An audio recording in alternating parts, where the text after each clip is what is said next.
before anyone even realized what was happening. Before the headlines caught up, before the palace lamps were switched on for the night, a silent blade was already hovering over Meghan's royal identity. And the most shocking part, it wasn't coming from Parliament, the press, or public outrage. It was coming from inside the House of Windsor itself. Today, Prince William doubles down.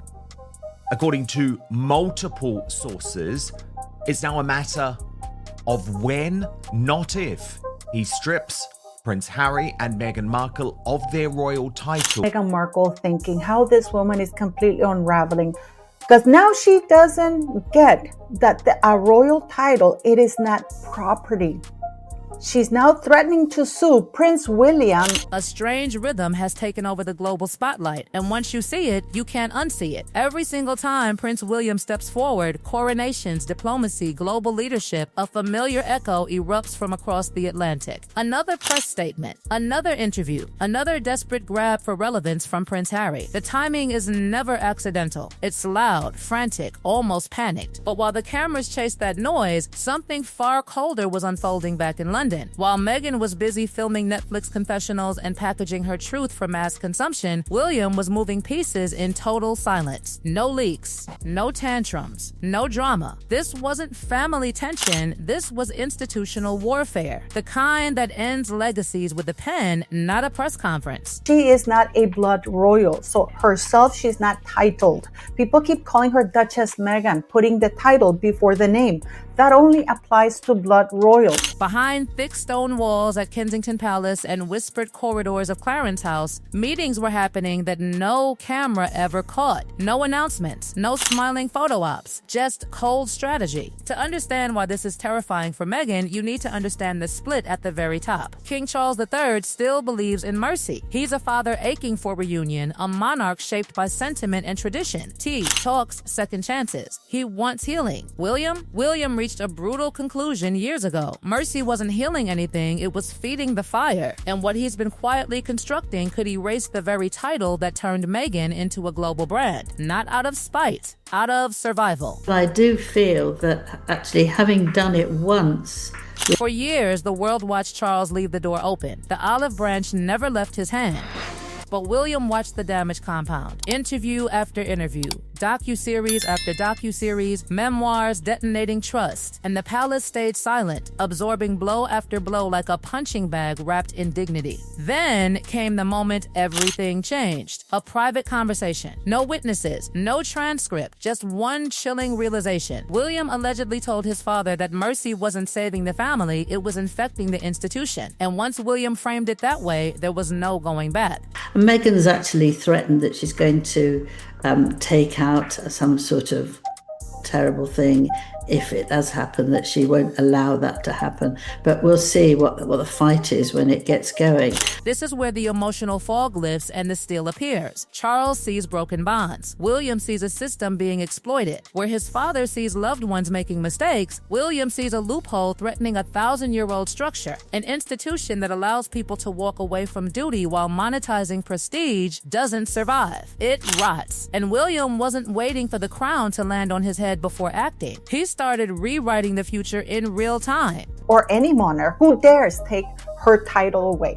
Meghan is only using a royal title, her husband's royal title that he holds for now. What he built wasn't a PR circle, it was a war council, constitutional historians, royal strategists, institutional architects, people who don't think in headlines, they think in centuries. Together, they began drafting something dangerous, a hard reset of what royal actually means. No more assumptions, no more gray zones, no more half-in, half-out fantasies. William wanted rules so clear they couldn't be twisted, a system so locked down it couldn't be monetized. This wasn't about punishing Meghan. This was about ending the ambiguity that allowed her brand to exist in the first place. Themselves so far, they have behaved so badly.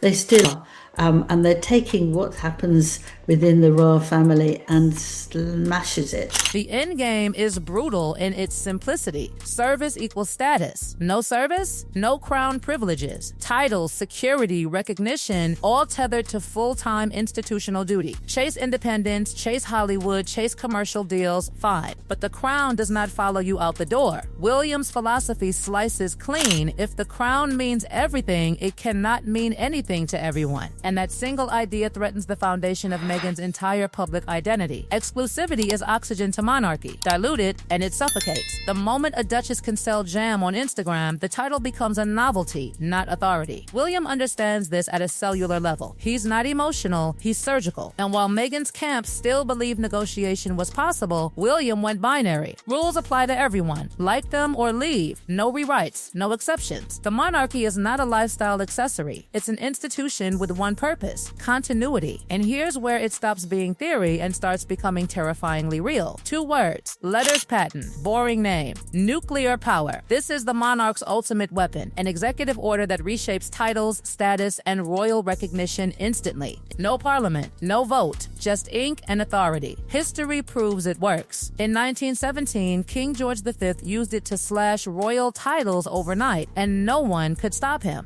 William's team knows this, and they didn't just study it, they drafted a modern version, one that reportedly already exists, sitting, waiting, ready for a signature. One document that redraws everything. Only working royals count. Everyone else becomes family, loved, invited, but stripped of institutional identity. And if that happens, Meghan's title doesn't disappear in flames. It evaporates in silence. Her empire, podcasts, speaking fees, brand deals, all orbit one word: Duchess. Remove official recognition and the gravitational pull collapses. She becomes famous, not royal. And that difference is everything. William didn't invent this path. He studied it across Europe, especially Queen Margaret II of Denmark, who stripped her own grandchildren of royal titles without blinking. No scandals, no apologies, just clarity. The monarchy survived. Stronger, sharper. William watched. He learned. And when Meghan's team whispered about trademarks and branding loopholes, palace advisors shut every door before the handle was touched. This wasn't checkers. This was chess played 3 moves ahead. And that's where part 1 ends. With the crown that didn't lash out, it evolved. Everything that happened next unfolded in whispers, not explosions. No press leaks, no palace drama. Just a quiet tightening of the vice while Meghan's world kept spinning at full volume. Unaware that the rules beneath her feet were already changing across the Atlantic, Meghan was still playing the visibility game. Interviews framed as empowerment. Projects sold as reinvention. Every appearance polished, intentional, and wrapped in that same royal descriptor she never stopped using: Duchess. Duchess. Duchess. But inside palace walls, that word had started to feel less like a title and more like a liability. And once the monarchy starts viewing something as a liability, it doesn't argue with it, it neutralizes it. What makes this moment so dangerous for Meghan isn't anger or punishment, it's indifference. Institutions don't get mad, they outgrow problems. And William's entire strategy was built on one devastating realization: Meghan doesn't need to be attacked to be undone. She just needs to be made irrelevant to the system that gave her power. That's why there was no public showdown, no dramatic stripping ceremony, no announcement framed as retaliation. William understands optics better than anyone. The louder the reaction, the more oxygen you give the story. Silence starves it. And while Meghan's brand thrives on reaction, the monarchy thrives on permanence. Behind the scenes, advisors began reframing conversations. Language shifted. Internal documents stopped referring to the Sussexes as a future concern and started categorizing them as a completed chapter. That alone is chilling. Because once an institution mentally files you under resolved, there's no negotiation left. Meghan's camp sensed it. You can't miss that kind of shift. Invitations stopped coming. Introductions became less enthusiastic. Conversations with power players felt shorter, cooler. Hollywood may pretend it doesn't care about monarchy, but it absolutely does. The mystique matters. The access matters. And once the whisper started that the palace might formally redefine who counts as royal, hesitation crept in. Deals slow when uncertainty enters enters the room. This is where panic quietly set in, because Meghan's entire positioning, not her talent, not her work ethic, but her leverage, comes from occupying a space no one else can. Not just celebrity, royal celebrity. The woman who left but still carries the crown's glow. That glow is what separates her from every other actress turned influencer in the room. And William's plan doesn't smash that glow, it turns the lights off. The truly brutal part? If the letters patent are issued, there is no appeal process, no lawsuit, no counter strategy. Titles aren't intellectual property, they're institutional permissions. The crown grants them, the crown defines them, and the crown can redefine them whenever survival demands it. People close to the situation have hinted that this is why Meghan's recent moves feel scattered. A lifestyle brand tease here, a rebrand whisper there, a sudden emphasis on being just Meghan. Those aren't creative choices, they're contingency planning. Because if the title goes quiet, she has to prove she can stand without it. And that's a much harder sell than people realize. The monarchy, meanwhile, is perfectly comfortable waiting. William doesn't need to rush. Time is his ally. The longer this drags on, the more normalized the idea becomes that titles equal service. By the time anything is formalized, the public won't feel shocked. They'll feel like it makes sense. That's how institutional power works. It prepares the ground so thoroughly that the outcome feels inevitable. And don't mistake this for coldness. William isn't heartless, he's disciplined. He watched what happened when boundaries weren't enforced. He saw how blurred lines created chaos, resentment, and endless headlines. His answer isn't cruelty, it's clarity. And clarity is devastating when your brand depends on ambiguity. What Meghan may have underestimated is that William isn't fighting her. He's replacing the environment that made her possible. He's designing a monarchy where there is no space for half royals, freelance royals, or monetized royalty. In that future, you either serve or you step aside quietly. That's why this moment feels different from everything that came before. This isn't reactive, it's structural. It doesn't care about public sympathy or online outrage. It's about ensuring that 50 years from now, no one can replicate what happened here. Meghan is not the target, she's the catalyst. And once the structure changes, personalities don't matter anymore. There's a reason Buckingham Palace feels calmer now. There's a reason insiders describe a new confidence. It's because the monarchy finally stopped playing defense. It stopped responding to noise and started redesigning the system itself. That's when institutions become dangerous, when they stop explaining themselves. For Meghan, the clock isn't ticking loudly, it's ticking quietly. No countdown, no warning bell, just the slow realization that the thing she built her empire on may soon exist only as a courtesy, not a credential. And in elite rooms, that distinction changes everything, because fame is rented, royal legitimacy is inherited.